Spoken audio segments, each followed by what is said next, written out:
Tout d'abord, merci. Donc d'avoir fait cette réunion, d'avoir abordé ces sujets qui sont quand même au cœur du débat actuel. Et puis merci de me donner la parole pour dire quelque chose qui sûrement ne va pas être très original par rapport à ce qui a déjà été dit. Bon. Mais bon, il paraît qu'on doit toujours avoir une conclusion, alors on va essayer de dire quelques mots. Ce qui me frappe, la première chose, c'est pourquoi diable parle-t-on de l'état de droit maintenant ? Alors, en théorie, si j'ai bien entendu ce qu'a dit Diane, c'est parce que l'état de droit, c'est pas seulement il y a des règles, ces règles sont un peu supérieures à ce qu'il y avait précédemment, en respect des personnes, en respect des libertés, enfin, etc. Parce que sinon, on pourrait dire que tout État est un état de droit. Hein. Après tout, Louis XIV, quand il dit l'État c'est moi, d'accord, c'est le droit de l'État, mais c'est un état de droit. Bon, c'est assez... Bon. Alors, pourquoi diable en parle-t-on maintenant ? Alors là, je pense que pour le coup, c'est une réflexion qui n'a pas tellement été évoquée. Je pense premièrement parce qu'il est destiné... C'est un combat idéologique, en fait.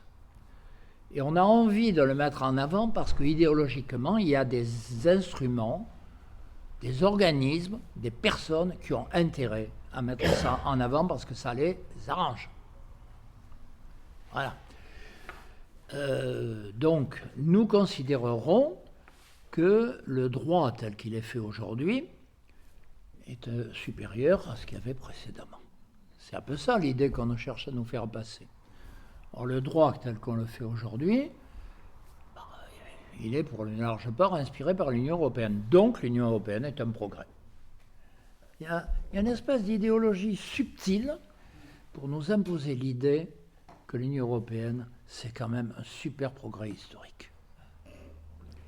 Je crois que c'est ça fondamentalement la raison pour laquelle on en parle tellement. C'est effectivement un combat idéologique. Et dans ce combat idéologique, il y a l'idée qu'on doit accepter les évolutions du droit, et en particulier du droit émis par Luxembourg. Je fais exprès de mettre Luxembourg au lieu de Bruxelles, bien entendu. Et ce qui est intéressant dans la période actuelle, c'est que non seulement nous sommes, qu'on le veuille ou pas, soumis à l'évolution de ce droit, qui est devenu l'état de droit, mais on nous amène à dire qu'on est très content d'y être soumis. Ça, c'est le summum de l'évolution juridique. On impose un droit et on est heureux. On est heureux de l'avoir. On l'attendait comme le Messie et on est content, il est là. Et donc, quelque part, il n'y a plus de contestation possible. D'où la question à laquelle je suis aussi sensible que Michel, du 29 mai 2005. Je crois que pour reprendre un thème qui ne plairait pas à tous les laïcs, c'est le péché originel. C'est incontestablement le péché originel.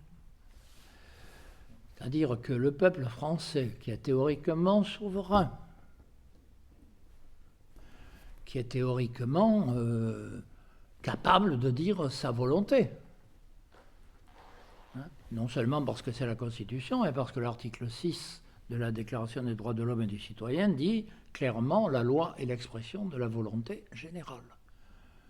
Mais y a-t-il encore une volonté générale dans l'état de droit tel qu'on vient de le définir ?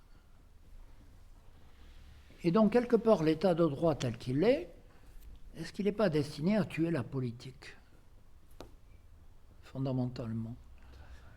Est-ce qu'il y a encore une vie politique ? À partir du moment où l'expression de la volonté générale ne peut pas avoir de traduction. Et donc, pour moi, non seulement il y a le péché original, le fameux 29 mai, mais il y a un deuxième péché non moins original, c'est qu'est-ce qu'on en a fait ? On a tous, enfin du moins ceux qui sont ici, participé d'une manière ou une autre au débat à l'époque. J'ai moi-même participé à divers titres, y compris représentant attaque à Limoges, si mes souvenirs sont bons. Mais qu'est-ce qu'on en a fait après? Après, il y a justement la présidentielle. Et pourquoi la présidentielle n'a-t-elle pas pour sujet principal de savoir ce qu'on fait du 29 mai? Et qui est responsable du fait qu'il n'y a pas? Certes, ceux qui veulent bafouer Sarkozy, aidés plus ou moins subtilement par Hollande, mais aussi tous ceux qui veulent récupérer le résultat du 29 mai à leur profit personnel. Moi, j'ai vécu avec un agacement grandissant tous ces débats qu'il y a eu dans certains partis, aussi bien à gauche qu'à droite, le non de gauche ou le non de droite. Il n'y a pas de non de gauche et de non de droite, il y a le non du peuple français. Et à partir du moment où on caractérise politiquement le non, il perd sa valeur, puisqu'il devient la propriété d'un tel, un tel, un tel. Or, on n'a pas eu la capacité, la présidentielle aurait été sans doute différente si on avait eu la capacité d'en faire le respect de la volonté populaire. Or, elle a été une tentative de récupération par tel ou tel, et par tous d'ailleurs d'une certaine façon. Bon. Soit dit en passant, il faut bien que je me fasse plaisir au passage, c'est à ce moment-là qu'on a créé l'association pour une constituante. Mais la conséquence était évidente. Puisque les institutions ne sont pas capables, il faut remettre en cause les institutions. Là-dessus, je pense que ce combat, soyons optimistes, il existe encore. Alors, comme le rappelait Michel, par exemple, depuis 20 ans, le 29 mai, on se réunit. On demande de se réunir partout en France, évidemment, mais en particulier à Paris, aux Tuileries, à 18h30, le 29 mai. Et on espère que vous y viendrez tous. Voilà, dans les Tuileries, ou à l'endroit où il y a la plaque qui salue la naissance de la République. Sauf que c'est de l'autre côté. Voilà.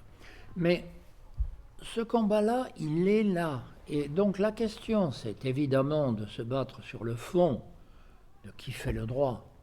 Parce que ce n'est pas l'état de droit, c'est qui le construit. Donc, c'est donc effectivement de savoir qui fait le droit et de redonner à ceux qui le possèdent le droit de faire ce qui est leur objectif théorique, Rede Caesari quae sunt Caesaris. Mais ça veut dire qu'il faut, et ça répond aux défauts qu'il y a eu après le 29 mai, il faut que les citoyens français se sentent mobilisés par ce qui leur appartient.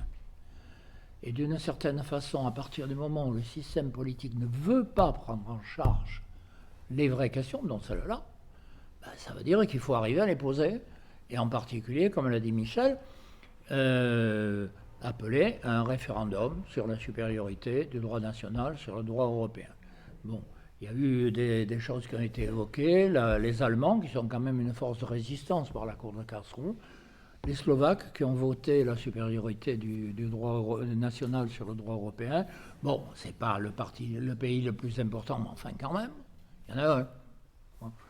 Et donc, il faut mobiliser sur ces sujets et donc, quelque part, dire si vraiment l'état de droit, c'est la supériorité du droit national sur le droit européen, si vraiment l'état de droit, c'est la volonté du peuple, article 6 de la déclaration ou article 3 de la Constitution, à ce moment-là, il faut se battre pour le rappeler.